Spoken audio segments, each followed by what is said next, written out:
Esta conferencia comenzará a grabarse.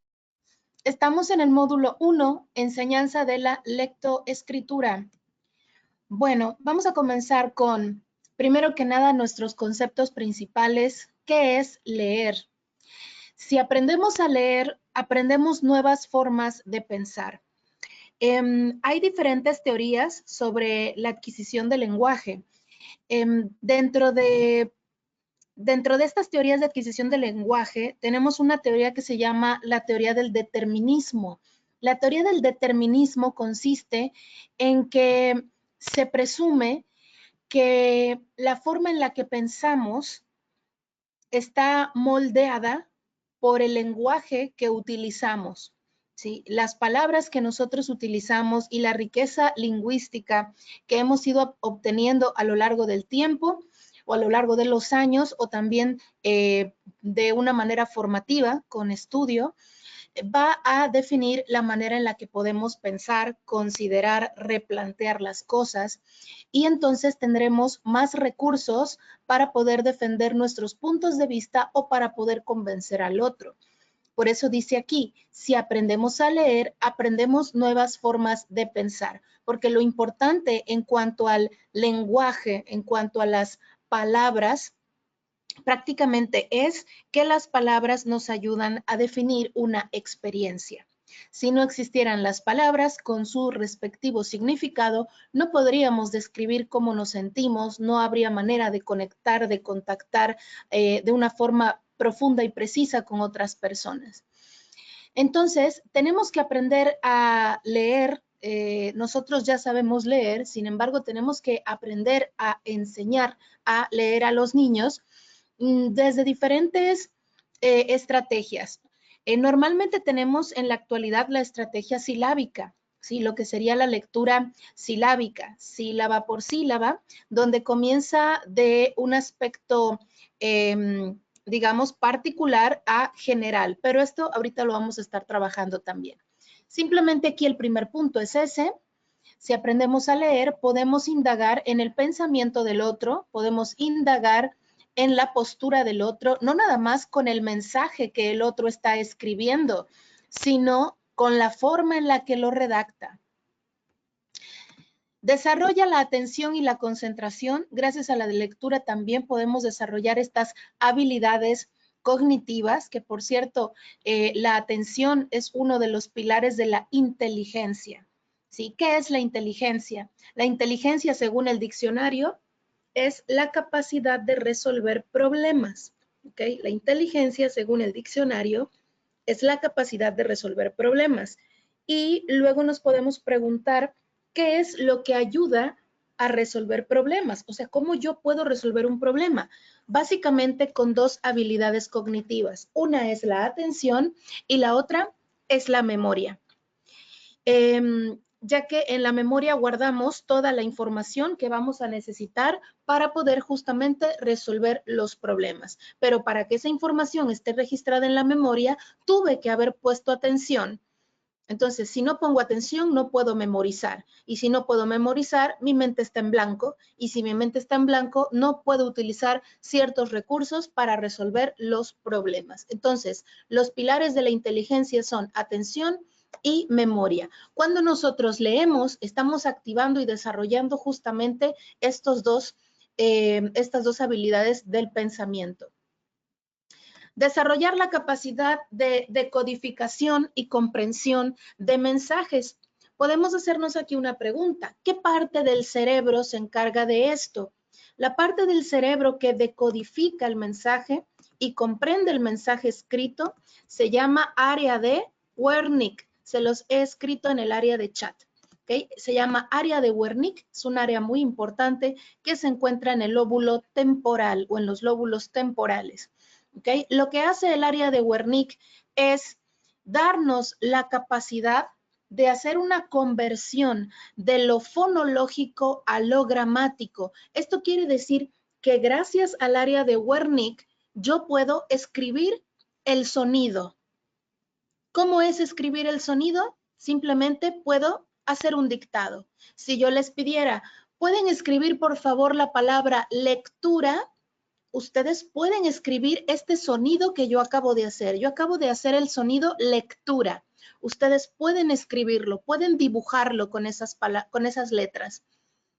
Y eso se llama decodificación, ¿sí? Eso se llama traducción. Así que el área de Wernicke es el encargado de que podamos escribir lo que escuchamos y al mismo tiempo podemos también darle sonido a las letras. Gracias al área de Wernicke, yo veo esta palabra y sé cómo y sé qué sonido le corresponde. Le corresponde el sonido pensar, ¿sí? Entonces, esta área de Wernicke es muy importante porque nos ayuda a leer, es la base de la lectura, y nos ayuda también a escribir lo que escuchamos. Entonces, área de Wernicke importantísima. Al mismo tiempo, el área de Wernicke se encarga de la comprensión de los mensajes porque en esa zona del lóbulo temporal se encuentra el significado que se vincula a las palabras. Cada palabra sabemos que tiene un significado.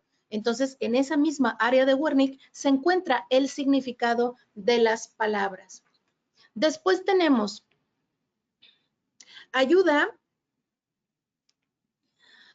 al descentramiento, es decir, salir de sí para ponerse en el del otro. Este punto también es muy interesante porque quiere decir que el mundo no es exclusivamente como yo quiero, como yo me lo imagino y desde una perspectiva pudiéramos pensar narcisista, ¿no? Sino que leer me ayuda a conocer las ideas de otras personas y a darme cuenta, pues, que otras personas han tenido dudas diferentes a las que yo tengo y que las han podido resolver o tal vez no, pero que han entrado a una filosofía sobre esas dudas y han elaborado diferentes estrategias o técnicas que les ayuden, ¿sí?, a manifestar la información que ellos tienen.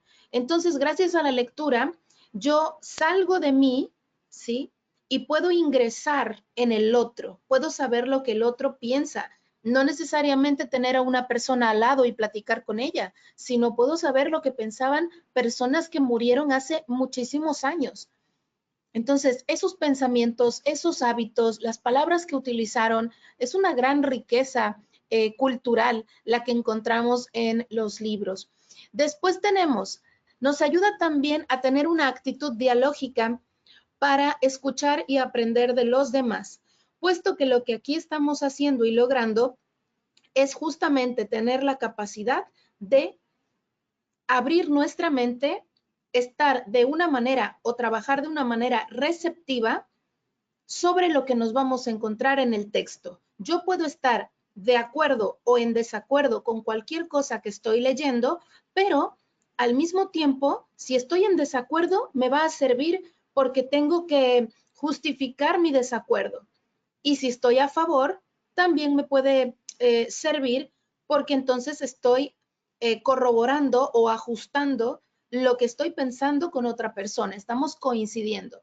Así que de cualquier forma, pues la lectura es un camino hacia una gran riqueza cultural. Bueno, vamos a continuar con, también nos ayuda a ponernos en contacto con nuestra propia interioridad, ya que es por lo general una actividad personal silenciosa que confronta permanentemente otras ideas y sentimientos con las de uno mismo. Es decir, que cuando nosotros estamos leyendo, podemos todo el tiempo medir lo que leo con lo que considero.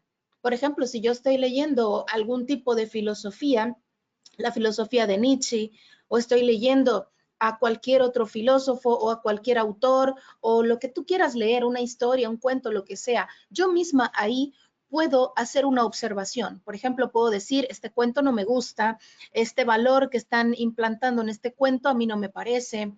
Cuentos, vaya, desde cuentos muy sencillos como Caperucita Roja, ya te empieza a dar información sobre el juicio que tú tienes sobre esa información que está plasmada en el cuento. Por ejemplo, podríamos pensar por qué Caperucita Roja,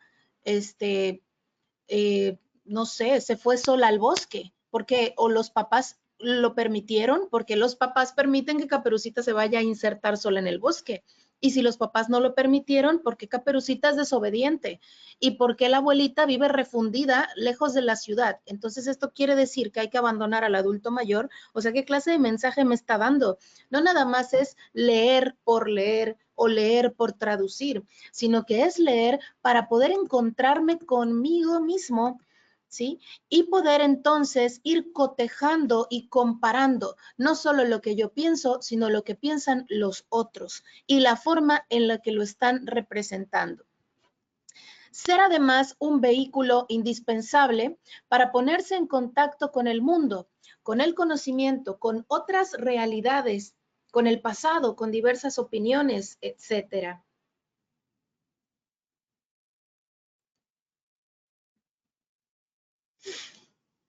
No todo lo podemos ver y corroborar por nosotros mismos. Gran parte de la información nos llega por escrito. Periódicos, revistas, libros, internet, muchísima información. De hecho, si nos damos cuenta, la información principalmente se divide en visual y auditiva. Sin embargo, la auditiva llega a ser la más importante porque podríamos decir, bueno, yo puedo ver un video en internet, entonces, ok, estoy escuchando a la persona que está dando esa noticia. Puedo ir manejando y estoy escuchando igualmente por la radio a las personas que están, no sé, haciendo alguna especie de blog o entrevistando a alguien. Entonces, la auditiva tiene como esa ventaja también de ser mucho más dinámica, en el sentido de que puedes estar haciendo otras cosas y todavía estar recibiendo la información. La diferencia sería que en la parte de la lectura tienes más recursos. ¿Por qué?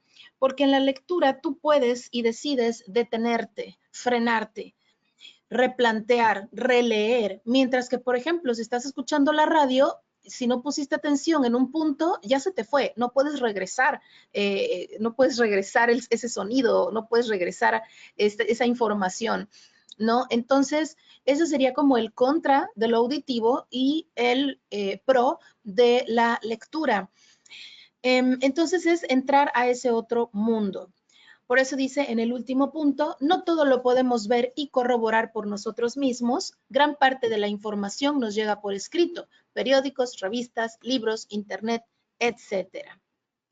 Siguiente elemento o siguiente diapositiva con las características principales de la lectura es ponerse en contacto con los conocimientos para ampliar el panorama y desarrollar criterios para comprender e interpretar su propia realidad. Nosotros tenemos algo que se llaman habilidades cognitivas. Estas habilidades cognitivas comienzan a partir de los 12 años de edad y son la lógica, la reflexión, la indagación, la síntesis, la categorización, la comparación, el análisis, todo lo que nos ayuda a pensar como pensamos, todo lo que nos ayuda a replantearnos las cosas y a llegar a formar nuestros propios sistemas de creencias, nuestras conjeturas, nuestros juicios y por lo tanto, gracias a todo esto, nuestra realidad.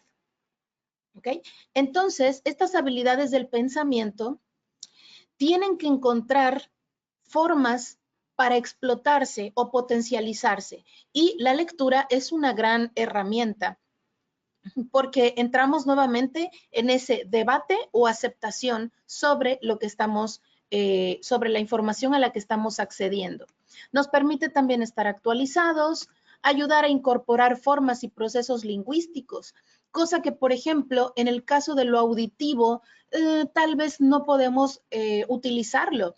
Lo auditivo me puede servir para, ok, estoy escuchando palabras nuevas, palabras interesantes, estoy escuchando el ritmo, la fluidez, en general la prosodia con la que la persona se expresa. Todo eso está muy bien, pero no puedo, por supuesto, acceder a la ortografía cuando estoy simplemente recibiendo la información de manera auditiva. Sí puedo acceder al vocabulario, pero no puedo acceder a la ortografía.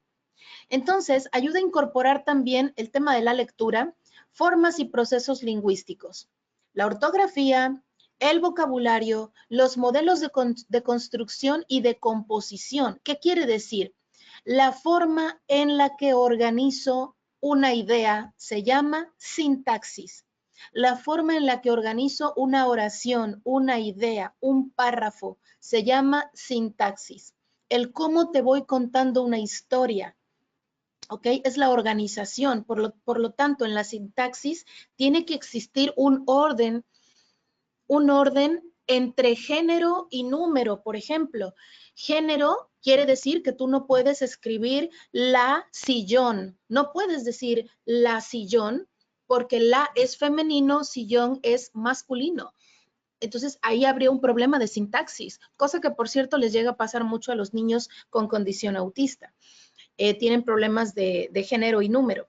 Número, si yo digo las en plural, las mesa. Mesa la dije en singular y lo dije en plural. Entonces ahí tenemos una discordancia. Así que nuevamente la sintaxis es la organización de las palabras para poder formar una frase completa. ¿Qué parte del cerebro se encarga de la sintaxis? ¿Qué creen? También el área de Wernicke. El área de Wernicke, voy a poner ya la camarita, a ver si ya no me sale el mensajito de la señal. El área de, para mostrarles más o menos dónde se ubica el área de Wernicke. ¿Okay? El área de Wernicke se encuentra más o menos por acá, ¿sí? A ver, por aquí arribita está el área de Wernicke en el lóbulo temporal, por aquí está. Entonces, el área de Wernicke es la encargada de que podamos leer y de que podamos escribir y al mismo tiempo de organizar toda la estructura de una frase. Y ahí se encuentra el significado de las palabras. Pasamos de niveles simples de decodificación a niveles cada vez más y más complejos y profundos de análisis que pueden transferir a distintas situaciones de la vida. ¿Qué quiere decir analizar? Analizar quiere decir desmembrar por partes un conjunto, ¿sí? Análisis quiere decir veo las partes del todo. Resulta curioso porque la manera actual en la que se enseña la lectura es comenzando a hacer un análisis de las partes sin conocer el todo. Es como si tú estás estudiando medicina. ¿Cuál podría ser el primer tema? El cuerpo humano. Después te vas a los sistemas, ¿sí? El sistema cardíaco, el sistema respiratorio, el sistema renal, etcétera, etcétera. Después de los sistemas, te vas a ir a estudiar las categorías o las clasificaciones específicas, los órganos que tienen que ver con cada sistema. Después de ver cada órgano de cada sistema, te vas a el funcionamiento de cada órgano y así, y luego las células de cada órgano y vamos profundizando. Así debería ser también el aprendizaje de la lectura, pero no, aquí es al revés. Aquí empezamos de lo pequeñito. ¿Qué es lo más pequeño de la lectura? Una letra. Empezamos de las letras A, E, I, O, U, que el problema aquí es que no tienen un significado. Y entonces el aprendizaje se vuelve un sinsentido, porque qué difícil es aprenderte algo de memoria y no sabes lo que estás realmente aprendiendo. Esto está afectando y va, por supuesto, en contra del aprendizaje significativo propuesto por David Paul Ausubel.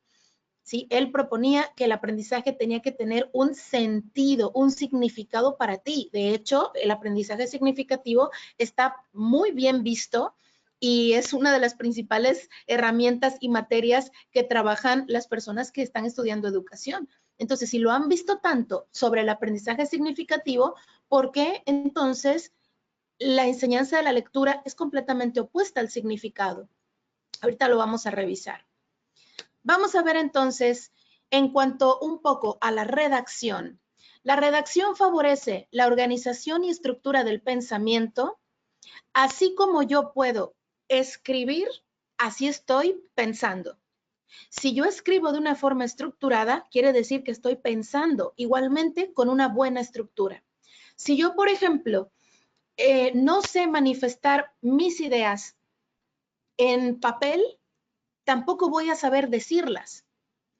Incluso es más fácil expresarme en papel que hablando. ¿Por qué? Porque en papel tú puedes hacer una pausa, borrar, corregir, replantear, como que tienes más tiempo, ¿no? Igualmente hay personas que prefieren hablar por WhatsApp a tener una llamada, porque dicen, no, pues mejor por WhatsApp porque aquí yo voy viendo qué le pongo y lo voy a borrar y entonces le voy a poner aquí un corazón, una carita, pero borro esto, pero quito aquello. Entonces la escritura te ayuda a ir replanteando, reorganizando lo que estás pensando. Mientras que al hablar no tenemos mucho esa oportunidad, se nos puede ir algo que realmente yo no quería decir. Así que esta es una de las partes más positivas de la redacción, ¿no? Aquí estamos ya en un tema, en un tema compartido que sería la escritura. La actitud dialógica es otro de los beneficios. Escribimos principalmente para ser leídos por otros. Escribimos para comunicar algo. Si nadie me va a leer, ¿realmente para qué escribo? Se vuelve intrascendente. Tal vez escribo para mí.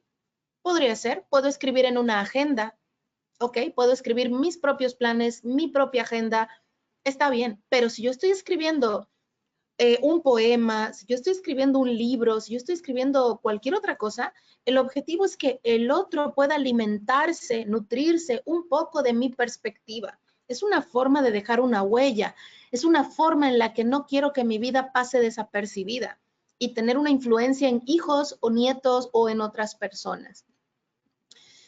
El sentido lógico se activa, se estimula, porque a veces podemos hablar sin mucho sentido lógico, sobre todo cuando las personas están bajo ciertas sustancias. Si una persona está borracha, habla sin sentido, habla sin lógica. Pero en el caso de la escritura es mucho más difícil que podamos encontrar una escritura sin lógica y sin sentido. Entonces, te ayuda a organizar las cosas, lees y te das cuenta que lo que estás leyendo está mal o está bien estructurado. La capacidad de argumentación, el por qué estoy escribiendo lo que escribo y por qué pienso como estoy pensando. Y es una forma en la que tenemos niveles, es un nivel de expresión mucho más elaborado, muchísimo más elaborado porque es una forma de hacer concreto lo abstracto. ¿Qué es lo abstracto? Los sentimientos. La percepción es algo abstracto. Tú no puedes tocar un sentimiento, tú no puedes tocar una percepción. Y entonces la escritura es la forma en la que yo dibujo lo que siento. La escritura es la forma en la que yo dibujo lo que pienso, lo que percibo, cómo interpreto las cosas. Y eso también me va a ayudar para darme cuenta cómo he cambiado o cómo voy cambiando con los años. Me encuentro una libreta que mira, cuando yo era chiquitita, mira cómo hablaba, mira la palabra que usaba, mira qué mal redactaba, mira las cosas que me emocionaban. Entonces también te habla de esa propia evolución, cosa que simplemente con el lenguaje no vamos a encontrar. En el caso de las matemáticas, por ejemplo, tenemos las matemáticas también son muy importantes porque nos ayudan igualmente a desarrollar las habilidades del pensamiento que se encuentran aquí. Aquí están las habilidades del pensamiento, donde comienza tu cabello. Aquí se encuentra la atención, como en lo que se conoce como tercer ojo. Aquí está la atención. En medio de tu frente está la memoria y aquí arribita habilidades del pensamiento. Entonces, las matemáticas también son muy buenas porque es abstracción pura. Es comprender algo que realmente no existe. Los números no existen. Los números son filosofía. Los números son creación humana. ¿Sí? Es la forma en la que definimos nuestra realidad a partir de aspectos numéricos. Entonces es una invención del ser humano, las matemáticas. Es un descubrimiento muy importante. Por eso tenemos las matemáticas, desarrollan la capacidad de abstracción, es decir, transferir el mundo concreto al mundo de las ideas y de la imaginación. Si yo tengo aquí dos objetos, ¿sí? El número 2 es abstracto. Estas dos cosas que aquí tengo son concretas, un celular y una carterita. Estas son concretas porque las puedo ver, las puedo tocar. Pero ¿cómo puedo definir que hay dos objetos? ¿Cómo puedo traspasarlo o transferirlo al número? Pues eso se llama abstracción, un pensamiento abstracto. ¿Cuándo comienza el pensamiento abstracto? A los 12 años de edad.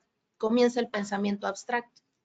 Por eso dice que es la capacidad de transferir el mundo concreto, lo que puedo ver, al mundo de las ideas y de la imaginación, o sea, a los números, porque esas son realmente categorías que hemos creado, lo que favorece la creatividad y la innovación.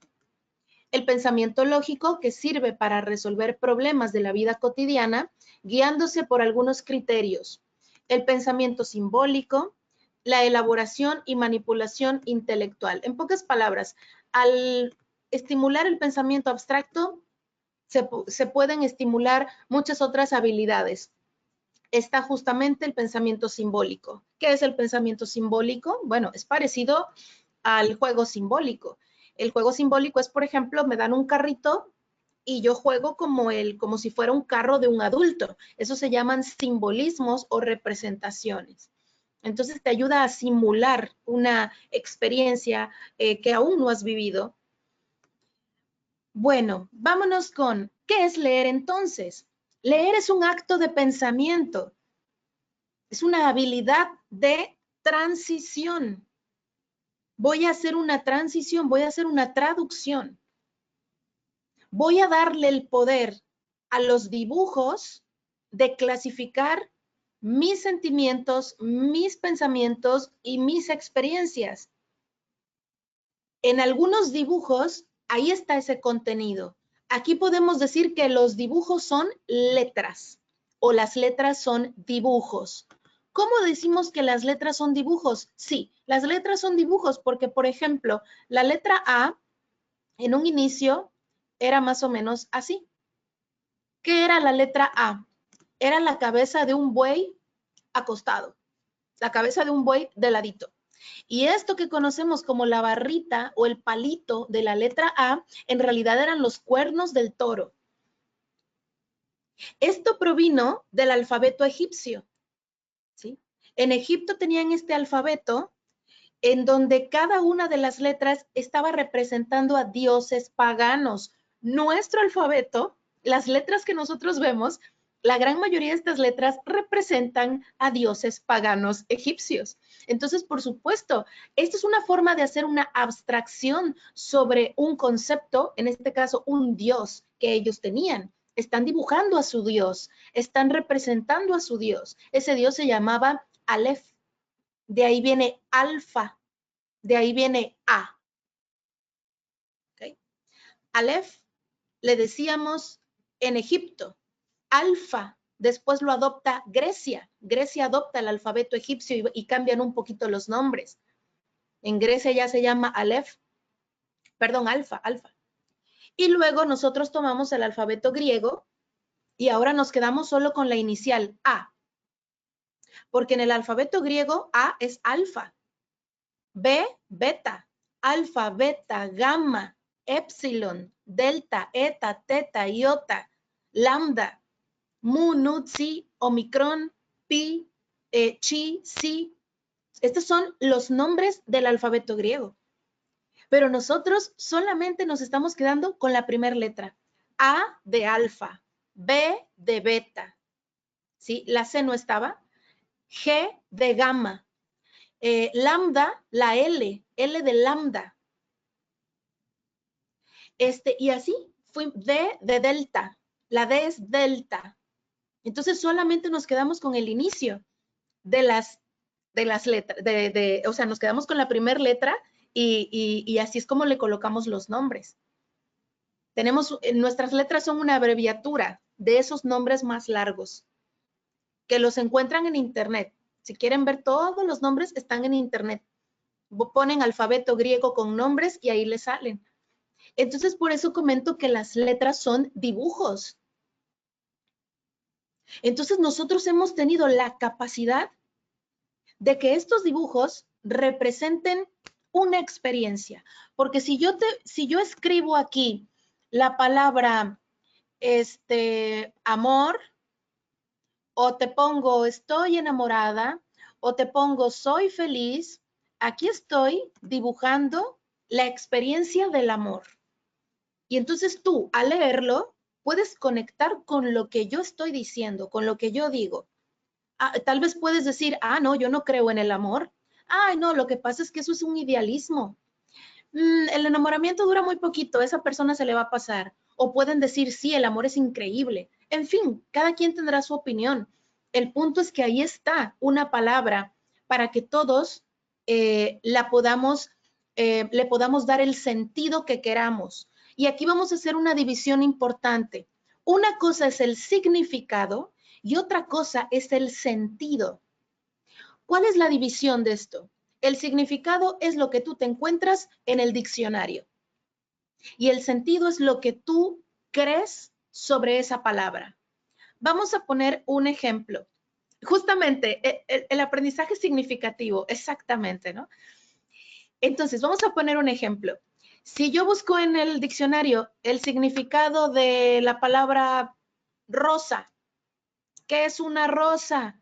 En el diccionario me va a salir, la rosa es la flor del rosal que tiene un tallo con espinas, ta. Eso es una rosa.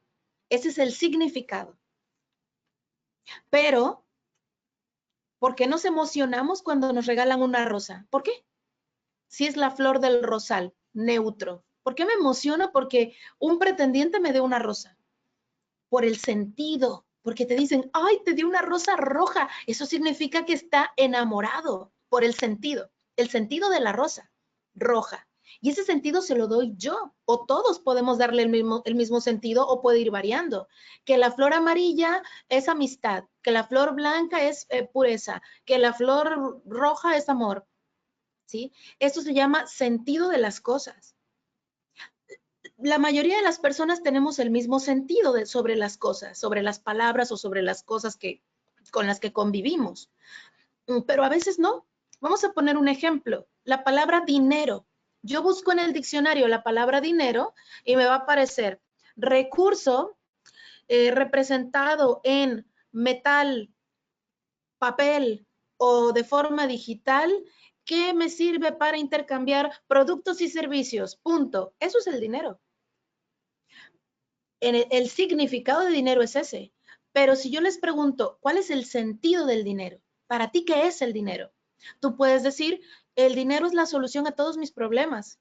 Otra persona puede decir, el dinero es el causante de todos los males. No, el dinero es lo que te da seguridad y salud. El dinero es el pecado. Te pueden contestar mil cosas. El dinero es el diablo. Te pueden contestar mil cosas. Esos son sentidos. Cada quien tiene una opinión sobre el dinero. Cada quien tiene una opinión sobre su mamá, sobre su familia, sobre los amigos.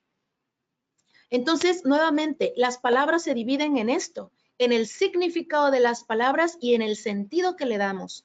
El significado es social y el sentido es personal y particular. Entonces, por eso decimos aquí, leer es un acto de pensamiento que implica una intensa movilización cognitiva para interpretar y construir el sentido de la lectura. No solo el significado, sino el sentido. ¿Qué me quiere decir esta lectura? ¿Qué tengo que aprender de esta lectura? En una permanente interacción entre el lector y el texto, que requiere también la intervención de la afectividad y las relaciones sociales, porque de nada sirve un texto si no se le interpreta. Tú lees algo y cuando terminas de leerlo, lo primero que dices es, me gustó, o no me gustó, está horrible. No, yo leí ese libro y está horrible, es súper cansado, la historia está muy paupérrima, está súper triste, no me gustó esto, no me gustó lo otro, no me gustó la actitud de fulano. ¿Y por qué no me gustó? Porque estuvo basado en mis creencias y estuvo basado en cómo yo llevo las relaciones sociales, en mis afectos y prácticamente en mi conciencia de lo bueno y lo malo. A mí me pareció muy mal lo que hizo el personaje de esa novela. A mí me pareció muy bien. Por eso dice que siempre hay una relación muy íntima entre el texto y el lector. Entonces es importante saber que cuando el niño termina de leer algo, no nada más hay que preguntarle, ¿qué comprendiste? Si no hay que preguntar, porque si le dices qué comprendió, probablemente te repite lo mismo que leyó. Una cosa es memoria, otra cosa es comprensión y otra cosa es el sentido. ¿Qué es la memoria? La memoria es acordarme del texto, hasta ahí, sin un juicio. Ah, pues fíjate que el cuento de Caperucita Roja se trata de una niña que le va a dar a su abuelita pan y miel, y creo que queso, y se inserta en el bosque para buscarla, pero luego el lobo está escondido porque intenta, eso es la memoria. La memoria es muy buena, no la estamos haciendo menos, ya que la memoria es uno de los pilares de la inteligencia. La memoria es muy buena y es importante y necesaria para este caso. Y luego viene la comprensión del texto. O sea, memorizaste, pero ¿lo has comprendido? Es decir, ¿sabes de qué trata? ¿Comprendiste las palabras? ¿Sabes el significado? Claro, está hablando de una niña y está hablando de un lobo. Un lobo es un animal que intenta cazar a la niña y la niña quiere ir a ver a su abuelita porque la quiere mucho. O sea, sí comprendo el significado de las palabras. ¿Pueden existir personas que hablan y no comprenden lo que dicen? Sí. Eso se llama ecolalia. Lo tienen el 30% de los niños autistas. El 30%. Desarrollan ecolalia. ¿Qué es la ecolalia? La ecolalia es repetir lo que otro dice, pero lo repito porque tengo una gran memoria mecánica, pero no hay significado en lo que estoy repitiendo. Tal vez mi mamá hace una semana dijo, ay, se me antojan unos hot cakes. Y yo ahorita digo, se me antojan unos hot cakes. Pero ¿qué crees? Esto que acabo de decir no surgió de mí ni de mis deseos, surgió de mi memoria al recordar, gracias a esta memoria mecánica, al recordar el sonido que hizo mi mamá de, se me antojan unos hot cakes. Eso se llama ecolalia tardía. O sea que no estoy repitiendo las cosas al momento en el que otro lo dice, sino que las puedo repetir horas y días después. Perdonen la comparación, es como un lorito. Un lorito habla, pero no sabe qué dice. Un lorito te dice buenos días, buenas tardes, hasta groserías dice el lorito, pero no tiene conciencia de lo que dice. Todos nosotros hemos pasado por la ecolalia, porque el lenguaje comienza sin significado. ¿A qué edad le vamos dando significado a las palabras? A los 3 años. A los 3 años comenzamos a darnos cuenta de lo que significa lo que estoy diciendo. Antes repetimos, por eso nuestras primeras palabras fueron mamá y papá, porque eran las que nos repitieron todo el tiempo y pues las dijimos. Entonces el niño pequeño no sabe muy bien qué está diciendo. Tal vez reconoce algunas palabras por asociación, pero no tiene un significado real. Todos hemos pasado por la ecolalia hasta los 3 años de edad. Por eso un niño chiquito puede decir una grosería, igualmente los papás se ríen y el niño no sabe ni qué acaba de decir. Entonces, es hasta los 3 años de edad cuando comienza a insertarse el significado en el lenguaje. Regresemos por acá.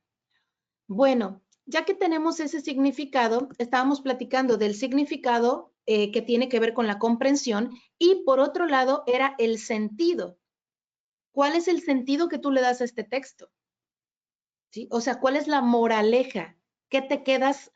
¿Cuál es el contenido de información con el que tú te quedas? Mira, a mí el sentido que yo le doy es que pues intenta advertirte que tengas mucho cuidado de los extraños, intenta advertirte que no confíes en la gente que se te acerca, aunque parezcan buenas personas, hay que tener cuidado. Es el sentido, la moraleja, es mi vista personal. Entonces, cuando un niño lee, tiene que desarrollar estas 3 facetas. La memoria del texto, el significado y el sentido, ¿sí? La memoria, recordemos que en la memoria no viene la comprensión. La memoria solamente es recordar lo que leí, sin juicio personal. Ah, leí que se trata de una niña, que esto y aquello y se acabó. No hay un juicio personal. Memoria, siguiente punto, significado. ¿Qué es el significado? Aquí viene la comprensión. ¿Qué significa lobo? Ah, el lobo es un animal. ¿Qué significa el pan, la miel? Ah, pues le va a llevar comida a su abuela. ¿Qué significa abuela? Su abuela es la mamá de su mamá. Ese es el significado. Ahí está la comprensión. Pero aún no hay juicio. Yo comprendo ya de qué se trata. Memoricé el texto, recuerdo el texto, comprendo lo que dice el texto, sé perfectamente de qué trata, lo comprendo, encuentro significado en las palabras y falta el sentido. ¿Qué significa para mí? El sentido es la famosa pregunta que hacen los maestros de ¿qué opinas del texto? Eso se llama sentido. ¿Qué opinas del texto? ¿Te gustó, no te gustó? ¿Hizo bien, hizo mal? ¿Qué valores encuentras? ¿Qué hubiera hecho Caperucita? ¿Qué hubiera hecho el leñador, cazador, no sé qué era? ¿Ok? Entonces es muy importante tener estas tres divisiones porque vamos a tener que desarrollarlas y saber también lo que el niño dice después de que le ha dado lectura. El niño después me habla desde la memoria, me habla desde el significado o me habla desde el sentido. ¿Sale? Entonces, estas son las tres etapas o las tres facetas dentro de la lectura a las que hay que prestar mucha atención. La memoria es muy buena, pero recordemos que una cosa es memoria, otra cosa es significado.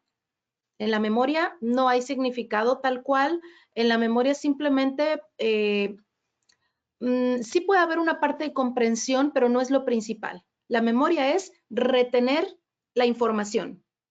Aquí está la información, sí, memoria.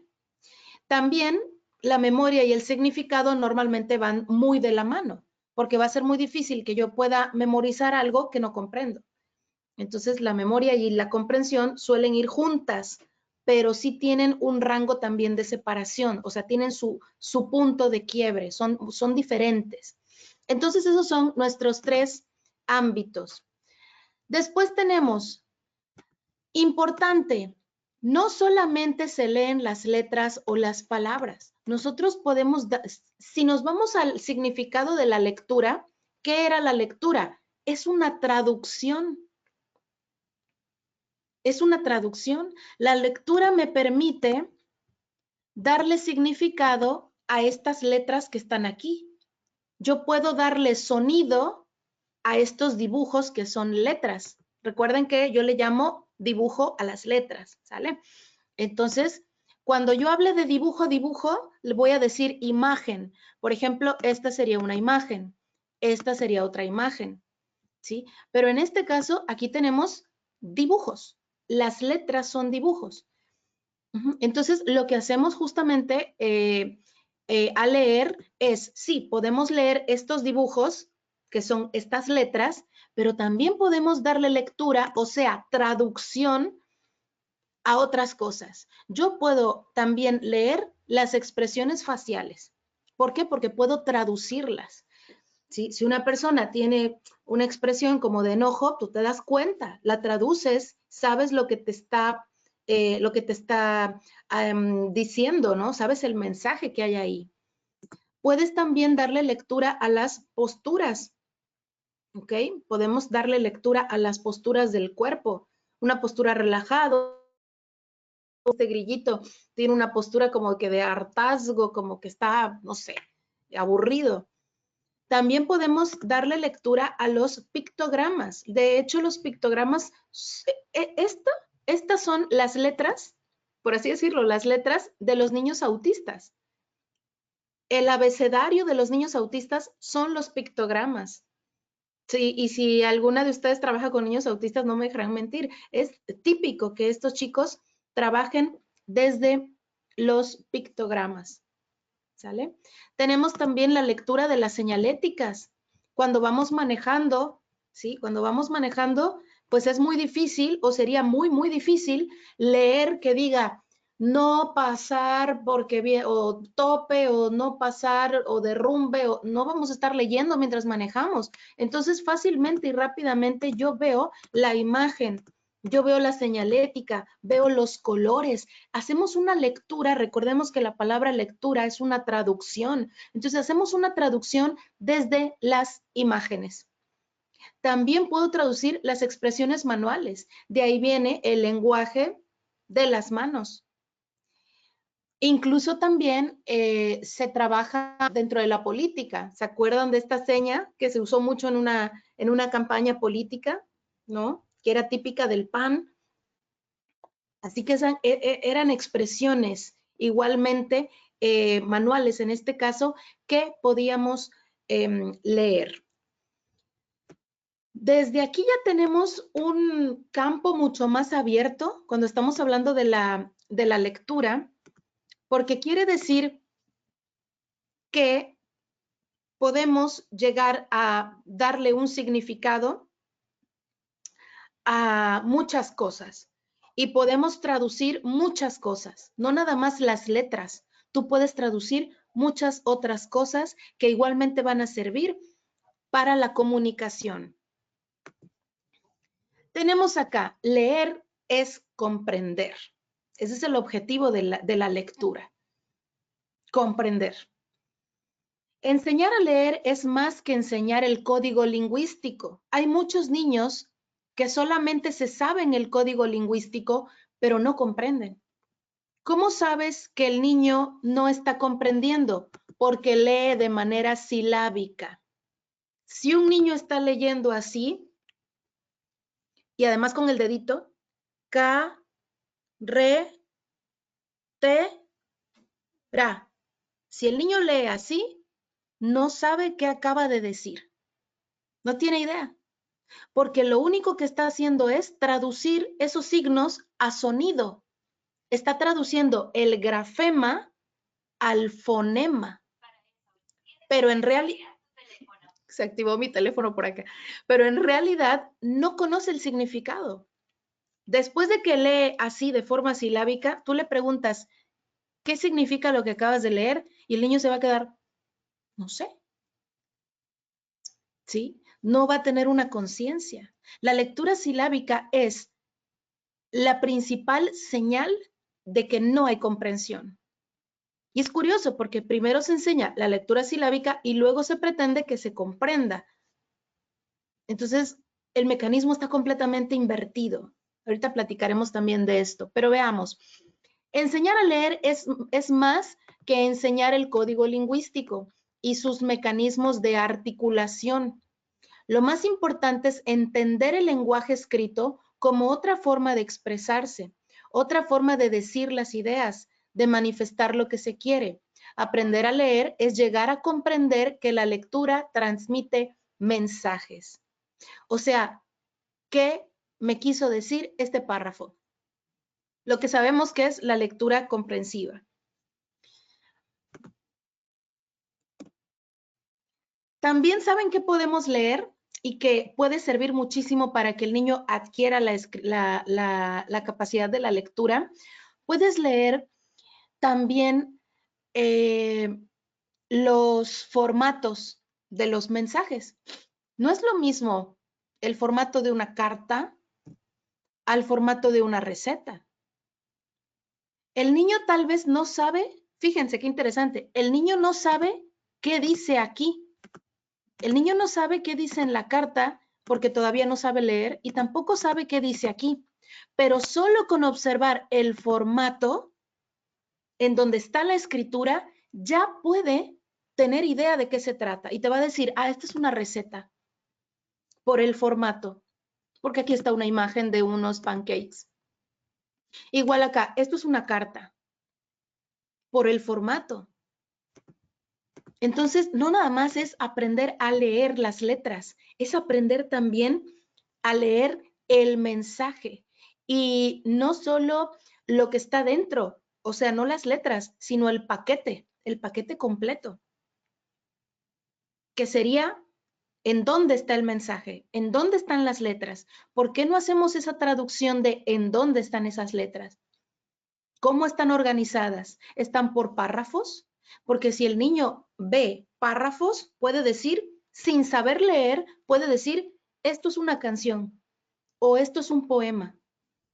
Pero si ve que es una especie de lista, puede decir, esto es una receta, porque va como por pautas. Paso 1, paso 2, paso 3, ve la estructura.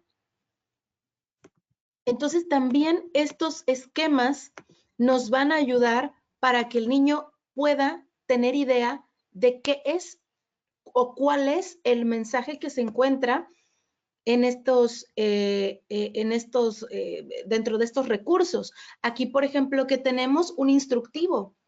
Igualmente el niño puede, aunque no sepa leer, puede identificar el formato del instructivo. Dice, esto es un instructivo, esto es una receta y esto es una carta.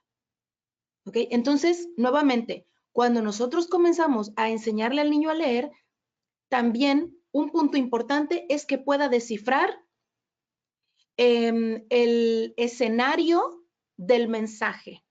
No nada más cuál es el mensaje, sino el escenario en donde está el mensaje. Porque si el niño ve el escenario, aunque no sepa leer, ya tiene una idea de qué es lo que dice. ¿Sí? Tenemos por acá, leer las imágenes, reconocer la silueta textual, o sea, reconocer la presentación externa del texto, carta, receta, instructivo, reconocer la intencionalidad por la situación de comunicación, si llegó una carta, si leemos para estudiar o leemos para entretenernos, recibir una circular o un volante de publicidad. Por ello es preferible evitar el empleo de métodos que enfatizan el desarrollo gradual de destrezas independientes como vocales, sílabas aisladas, palabras sueltas y que dejan para el final la comprensión de lo que se lee. Primero es el todo. Sí, vamos a poner un ejemplo. Cuando estudiamos, híjole, pues cualquier tema. Cuando estudiamos cualquier tema, primero es la generalidad y luego nos vamos a lo particular. Esta generalidad se le llega a llamar el tronco común también, ¿no? Puedes estudiar algo general y luego vas desentrañando las partes. Por ejemplo, yo me dedico también a la grafoscopía. La grafoscopía es una técnica para identificar firmas falsas y la técnica justamente es una técnica de lo general a lo particular. Primero tú ves la firma en su totalidad, ves la velocidad, la posible velocidad, la forma, la presión, la inclinación, los espacios en la misma firma, si hubo orden o no. O sea, ves la firma en el todo y después es cuando empiezas a segmentar el primer impulso gráfico, el microgesto, hasta utilizas una lupa, porque ya estás viendo el detalle. Empiezas de más a menos. Todos los peritajes son así, de hecho, de más a menos. Primero fotografían la escena del crimen y luego van a ver los detalles. Ay, mira, aquí hay este pequeño detallito, acá. Ah, gracias, Lisbeth. Gracias. Muchas gracias. Entonces, realmente así es como llega el conocimiento. Pero aquí empieza con ese sinsentido, empezando de lo chiquito, pero no estoy viendo el resto de estoy viendo como que una silla, pero no estoy viendo el resto del escenario. Por eso dice, evitar el empleo de métodos que enfatizan el desarrollo gradual de destrezas independientes, como vocales, sílabas aisladas. ¿De qué sirve que el niño repita da, da, da, da? ¿Qué es da? Da no es nada. Da no es nada. Entonces no hay significado, sentido, no hay razón en lo que estamos haciendo. Palabras sueltas. Cocina, carro, ropa, juguetes, leche, como si fuera una lluvia de ideas. Así se le enseña al niño, como si fuera una lluvia de ideas, cosas aleatorias y a ver qué palabra pesca o a ver qué palabras puede desarrollar y obtener. Pero esa cocina no está dentro de una frase. Esa leche, el niño no sabe ni qué es leche. Solo lo relaciona con una bebida, pero a ver, ¿de dónde viene la leche? No lo sabe. Entonces no hay un significado. Dice, porque así se pierden valiosas oportunidades de aprender y lograr aprender y valorar la principal finalidad de la lectura, que es la de comprender los mensajes. Maestra, ¿y por qué el sistema educativo hace que se enseñe de esa manera? Porque se presume que es mucho más fácil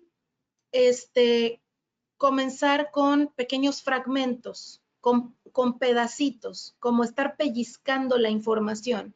Ese ha sido la estrategia desde hace muchísimos años, pero ya es una estrategia obsoleta. Es como los modelos educativos que constantemente van cambiando y cambiando y cambiando, y conforme cambia el modelo van cambiando también hasta los libros. Lamentablemente los libros siguen teniendo este sistema silábico. No es que las sílabas estén mal, pero las sílabas se deben comprender después de que se conoce la palabra. Primero tengo que saber la palabra completa y luego dividirla, ¿no? Es como, ahorita me imaginé un pollo. Tienes un pollo, ¿qué haces en Navidad? Tienes el pavo grande y luego lo cortas para comértelo. Entonces lo procesas mejor. Entonces, aquí pasa lo mismo. Entonces, imagínate que así es la lectura, la escritura. Es un pavo grande, ya cocinadito. Solo es cuestión de ir cortando las piezas, las partes y acomodarla bonita en el plato. Ahí en el plato ya tienes todos tus recursos. Entonces, lamentablemente es un asunto de hábitos. Muchos de los modelos educativos y sistemas de aprendizaje vienen de España. En España ya están en una modernidad de aprendizaje, pero México se ha quedado muy atrás. En España pueden estar en otro modelo educativo y nosotros seguimos con el de mucho tiempo, es decir, seguimos con el mismo desde hace mucho tiempo. Y si llegamos a cambiar, realmente no es porque en México se promueva o se proponga un nuevo modelo, sino que lo copiamos de otros países. Lamentablemente lo copiamos de otros países que tienen otras condiciones, otra cultura, otros estilos. Es un mundo diferente, ¿no? No tiene la misma estructura que nosotros. Muchos de los libros, obviamente, sí se tratan de conceptualizar a lo que es México y te ponen ahí a la vaca y te ponen a la gallinita y te ponen el rancho y la zona rural. Ok, sí, medio lo conceptualizan, lo contextualizan, pero en realidad es mínimo. El estilo de enseñanza queda igual, pero es un asunto que sí te puede dar resultados, porque sí ha dado resultados, pero nuevamente son resultados que no llegan a ser tan rápidos, ¿sí? Es muy largo el aprendizaje de la lectura, es larguísimo, porque justamente el niño, al no tener sentido, no lo puede memorizar. ¿Qué tienes tú en tu memoria? Cosas que para ti son importantes. Tienes en tu memoria, ¿dónde está tu celular? Tenemos en la memoria, cuándo me pagan, a ver, cuál es dónde está mi tarjeta de crédito. Esas son las cosas que tenemos en nuestra mente. Ir a pagar el gas o llamar al gas, pagar el agua, pagar la luz, contratar a no sé quién. Tenemos en nuestra memoria cosas importantes. Yo creo que pocas personas nos acordamos de los temas de química. Yo la verdad no me acuerdo de nada de química, nada. ¿Por qué no se quedó en mi cerebro, en mi memoria, esos temas, si bien que pasé los exámenes y por eso pues me gradué? Porque no ha sido un aprendizaje significativo. Entonces el punto es ese, ¿no? El punto es que sí se aprende, pero se aprende súper tarde, se aprende dentro de muchísimo tiempo y es muy cansado tanto para la maestra como para el alumno. Me comentan, los libros de primer grado de primaria ya dan por hecho que, sí es cierto, ya dan por hecho que los niños ya saben leer y escribir. Lamentablemente he observado que los niños son sometidos a realizar los ejercicios de los libros que darle prioridad a la lectoescritura. Peor aún, porque de hecho ha habido un retroceso con el tema de la pandemia. Los niños ahora entraron a la escuela prácticamente como si no hubieran cursado esos grados que pasaron. Así que la pandemia vino a ofrecernos un retroceso académico. Sin embargo, como ahora no se puede reprobar a los niños, pues entraron en el grado que les correspondía sin saber leer, sin saber escribir. Y ahora pues resulta que el maestro tiene que resolver el asunto y terminar toda su planeación y todo su programa del año. Entonces sí, son parte de las incongruencias. ¿Cuál sería la estrategia? Vamos a verla. Muchas veces creemos que los niños tienen que aprender primero la parte mecánica, cosa que está equivocada. ¿Sí? Primero lo mecánico, A, E, I, O, U, pa, pe, pi, po, pu, papá, mamá, tata, baba. Y luego mi papá fue a la tienda, mi mamá me mima. Creemos que esa es la forma en la que se debe aprender. Les digo, sí se ha aprendido, sí se ha logrado, pero el tiempo ha sido excesivo. Y aquí dice, muchas veces creemos que los niños tienen que aprender primero la parte mecánica para llegar después a la interpretación de mensajes. Esto no es así. Esto no es así. Tú puedes interpretar el mensaje desde que ves el dibujo, la estructura. Hay niños chiquititos, pero chiquititos de un año y medio, que ven este logo y dicen Coca-Cola, Coca-Cola. Y tú dices, a ver, pero ¿por qué este niño ya sabe leer tu niño, pero si tiene un año y medio? No, no sabe leer. Y entonces, ¿cómo sabe que ahí dice Coca-Cola? No está leyendo. No sabe que esto es una letra C, no sabe que esta es una O, no sabe que esto es una A, no está leyendo. ¿Y cómo sabe? Pero ha dicho Coca-Cola y ahí dice Coca-Cola. ¿Cómo lo ha hecho? Porque lo que ha hecho es reconocer el sonido con el dibujo total de la palabra. Toda esta palabra que aquí dice Coca-Cola es un dibujo completo. Entonces el niño reconoce el dibujo completo, no está letra por letra, reconoce el dibujo completo y lo ha vinculado con el refresco. O sea, tú le muestras la palabra y le muestras el refresco. Digo, no sería muy correcto estarle mostrando esa palabra, pero vamos a poner aquí el ejemplo. Le muestras la palabra y le muestras el dibujo o el producto. Aquí dice Coca-Cola y aquí está la Coca-Cola, ¿sí? Y mientras el niño se toma la Coca-Cola, yo digo Coca-Cola, Coca-Cola, para que vincule el sonido con el objeto y el objeto con el dibujo de las palabras. Pero recuerden que lo que ve el niño es la totalidad del dibujo. La totalidad del dibujo. Lo mismo pasa con McDonald's. Los niños están en el carro y ven la M gigante, McDonald's. Saben que ahí dice McDonald's, saben que ahí venden hamburguesas, no porque sepan que esta es la M, no saben ni siquiera que esta es una letra, pero ya saben cómo se pronuncia. Están leyendo la imagen. Así que hay que tratar a las palabras completas como imágenes, como si fueran logotipos. Por eso tú vas a poder ponerle la palabra casa. Aquí dice casa. Y abajo le pones la figura de la casa. Esto también se utiliza regularmente. Lamentablemente esto se hace un poquito después. Y lo mismo sucede con muchísimos logos. El niño nuevamente sin saber leer ya sabe que ahí dice Sabritas, porque están leyendo también los colores, la tipografía. En el caso de las palabras completas no es necesario ponerle colores y tipografía, no es necesario. Solamente con que estén relacionadas con la imagen que representa la palabra será más que suficiente. Ahorita vamos a ver un ejemplo. Dice aquí, los niños reconocen y leen estas palabras porque las han vinculado con el significado, o sea, con el producto que las representa. Así que asocian el dibujo de las letras, o sea, la palabra completa, la tipografía y los colores, con el producto. Por lo tanto, terminan comprendiendo. Y recuerden que ¿qué era la lectura? Donde tenemos leer es comprender. Ahí lo tenemos de amarillito. Leer es comprender. Si el niño solamente observa una letra como la P, para él no tiene ningún significado. Por lo tanto,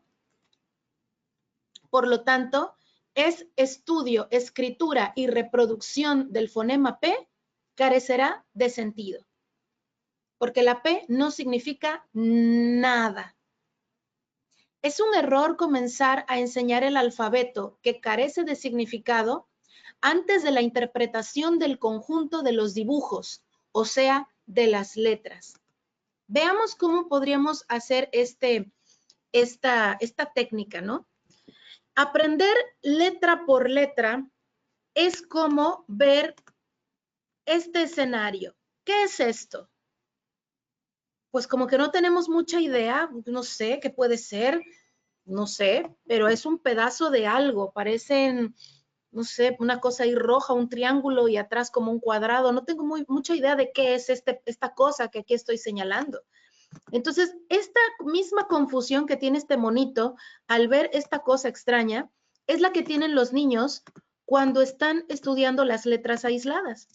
Después es cuando te das cuenta que el pedacito que no estabas comprendiendo forma parte de una casa, forma parte del tejado de la casa, ¿sí? Entonces, ¿por qué a él, al monito que está aquí, se le complicó tanto darse la idea de que esto era un tejado? Porque está viendo un pedacito chiquititito, no está viendo la casa completa.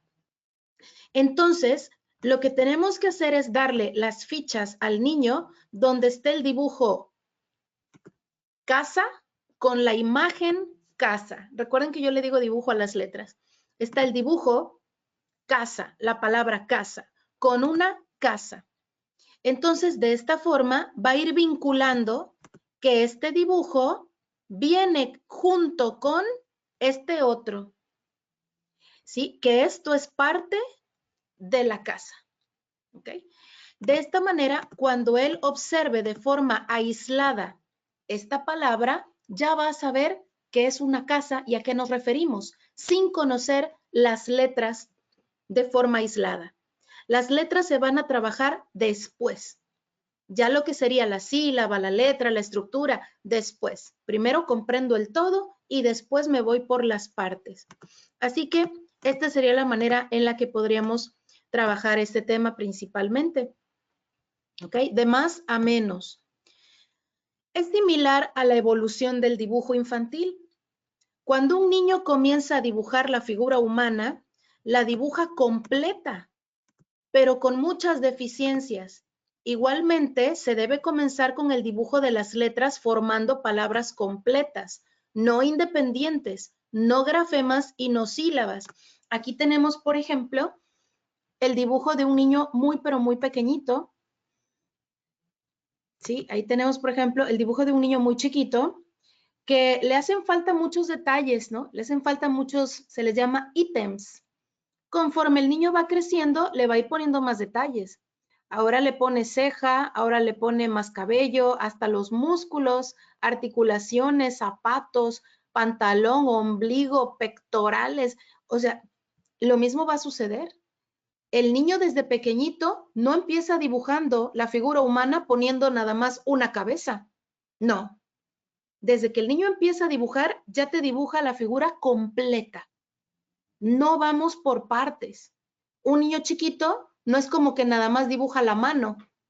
Y ya cuando cumpla yo 2 años más, en 2 años más le dibujo el brazo. Y en 5 años más le dibujo la cabeza. Y en 7 años más dibujo el otro brazo. No es así, no vamos por partes en este tipo de aprendizaje. Aunque el niño es muy pequeño, dibuja todo, el conjunto. De la misma manera, cuando estamos aprendiendo a leer, vemos toda la palabra, el conjunto de las letras. Y según la combinación de letras, vamos a obtener diferentes palabras. Y el niño va a identificar la combinación de esas letras con significados diferentes, como casa, como comida, como jugo, como vaso, como etcétera. Así que igualmente el niño no empieza el dibujo infantil por partes, sino que hace el todo. Después se van analizando las partes y mejorándolas. Después voy a analizar que mira, a este brazo le falta el codo, ¿sí? O mira, ya está la boca, pero faltan los labios, pónselos mejor. O ya está la nariz, pero le faltan las fosas nasales. O sea, todo puede ir mejorando, pero ya todo el boceto, el esqueleto de la imagen ya lo tenemos, el boceto ya está. Ejemplo, un niño pequeño puede dibujar ojos, pero no dibujará pupilas. Podrá dibujar boca, pero no labios. Podrá dibujar dedos, pero no uñas. Lo que queremos decir es que comienza con el todo y con el tiempo va a ir detallando. Eso es analizar. Y de la misma manera se trabaja la lectura. Veo el todo en la palabra y luego analizo la palabra en sus pequeñas partes. Del mismo modo en la lectura, el niño podrá leer una palabra completa, por ejemplo, casa, pero no sabrá el nombre de las letras. Podrá leer la palabra casa, pero no sabrá las sílabas que la compone. Podrá leer la palabra casa, pero no reconocer las letras de forma aislada. Pero ya sabe que ahí dice casa y por lo tanto ya adquirió lo más importante, que es el mensaje. Primero es el mensaje, después nos adentramos en la estructura y en las correcciones, en la organización. Pero primero, lo más importante es el mensaje, porque como habíamos dicho, leer es comprender. Tenemos por acá, conforme el niño se desarrolla, se podrá comenzar el análisis de la palabra. ¿Recuerdas la estructura de los temarios de universidad? Siempre parten del tronco común, es decir, de elementos generales, y al finalizar se particularizan tanto que incluso puedes continuar con especialidades. Similar a la estructura de un árbol. ¿Qué tenemos en la base del árbol? El tronco común, que sería en este caso las palabras. Después de que ya aprendí las palabras, ya aprendí el dibujo y la combinación de dibujos, la combinación de letras, ya lo veo como una estructura, como un todo. Ahora sí voy a desmembrarlo. Y esa parte en la que voy a seccionar el estudio de las palabras se divide en grafema, en sílaba, en sintaxis, que la sintaxis es la organización de una frase, en letras y en ortografía. Pero recordemos que esto es después de lo principal, que es la parte del mensaje. Así que este sería nuestro primer tema relacionado a la lectura. Les voy a mandar también material para que puedan trabajarlo. Prácticamente son fichas, de hecho hasta los llegan a vender. Son fichas donde está la palabra y el dibujo. Entonces, cuando tú enseñas a leer al niño, lo enseñas de manera visual, obviamente, pero reconociendo el dibujo y que lo vincule con las letras. En algún punto tapas el dibujo y dejas que el niño solamente identifique las letras. Si yo tengo una ficha donde dice casa y abajo está la imagen de una casa, todos los días le muestras, dices casa, casa, y así con otras fichas. Y en algún momento lo que vas a hacer es cubrir la imagen de la casa y solo dejas la palabra casa para ver si el niño ya pudo relacionar esa palabra con la imagen que estaba debajo que tú estás ocultando. Ya no le vas a facilitar la imagen, ahora la tapamos y el niño va a ser capaz de reconocer el dibujo de las letras casa y decir esa palabra que queremos. Y ahí tenemos ya el desarrollo de la lectura.